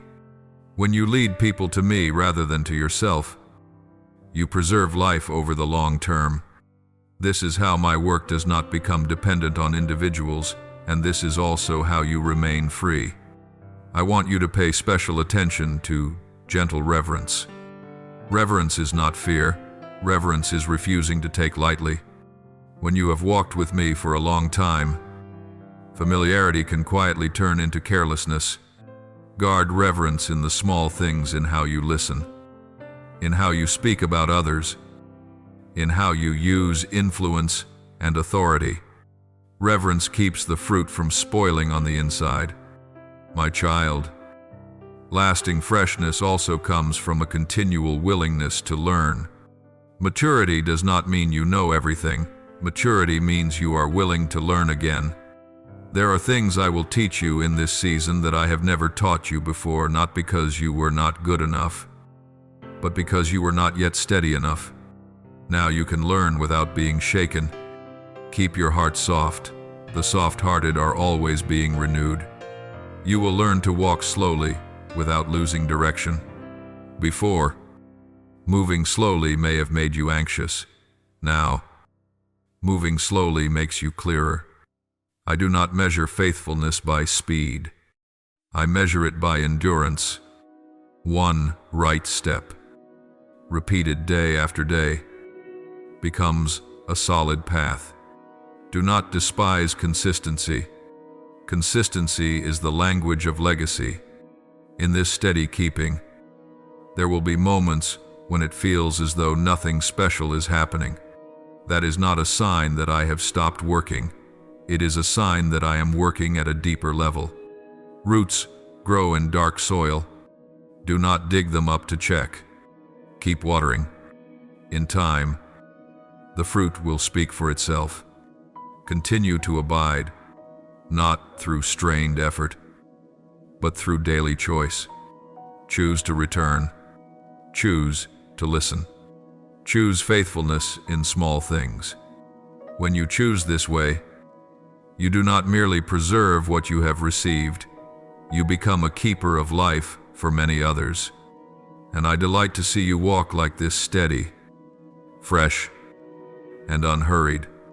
My beloved child, you have come to a place that many see from a distance, but do not remain long enough to reach. Not because you were faster, stronger, or more capable, but because you stayed. You stayed when the intensity faded. You stayed when no one applauded. You stayed when what I was doing in you unfolded slowly and quietly. That staying has transformed you. And now, as you stand in this deep abiding, I say to you, your life has become a living legacy. My commissioning in this season does not sound like the calls you heard before.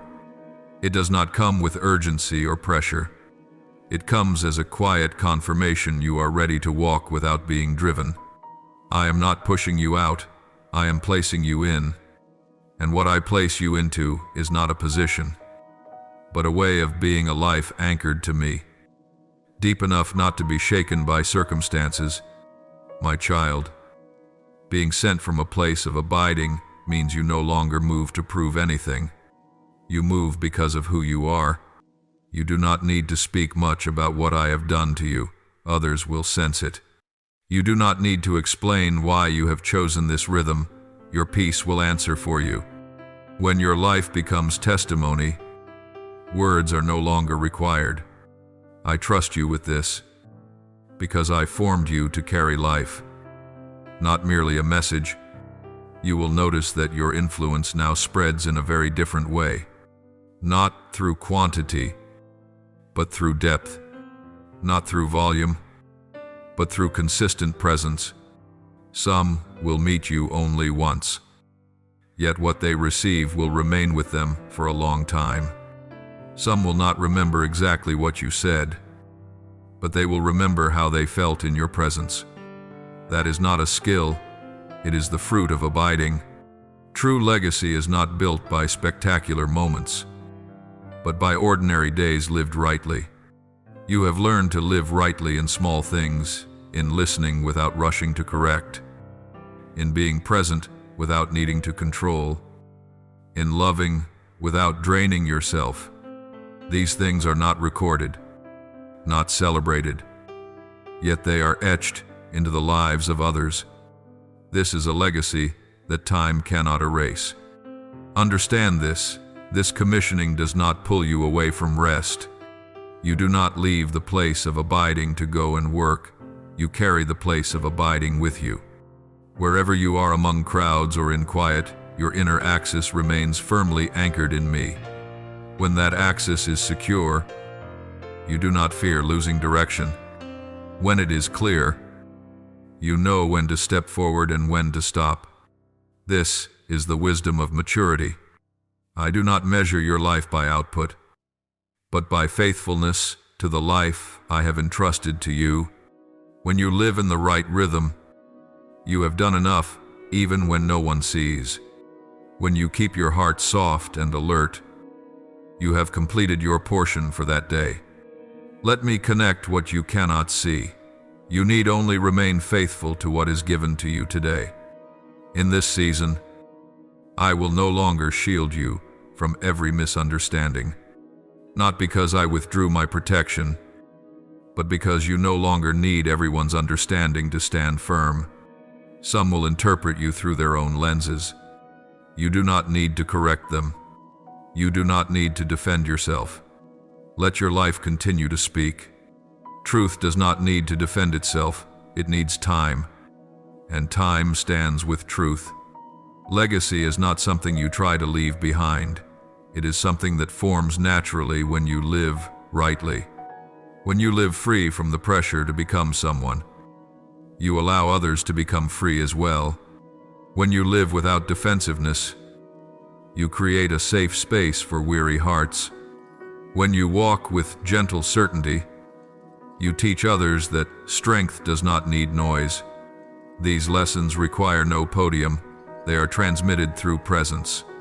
From here, I will continue to reveal deeper things to you, not to burden you, but to let you enjoy them. There are understandings that come only when the soul is quiet enough. There are beauties that appear only when you are no longer in a hurry.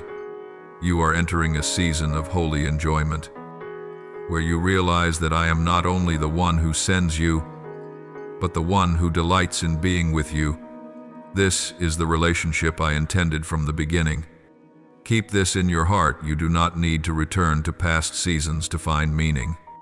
Your meaning is alive in the present, in each gentle step, each faithful choice, each moment you choose to abide with me rather than chase the noise. You do not live waiting for a day when things are finally done. You live within a completion that is unfolding daily. This is living completion, open, ongoing, unconfined. This is not a farewell, but a confirmation that you have stood firm in what I began. And from that firm foundation, your life will continue to multiply in ways you do not need to control. I go before you. I stand beside you. I live within you. And through you, I touch others not by pressure, but by life. My beloved child, walk in this peace. Keep this humility. Let my presence within you continue to spread slowly and surely. What I began, I have led, and now I am completing it through your very life. And it is good. Thank you for listening to today's message. Please subscribe and turn on notifications so we can continue to receive the living word together. Build a firm faith and walk in the boundless love of the Lord. Amen.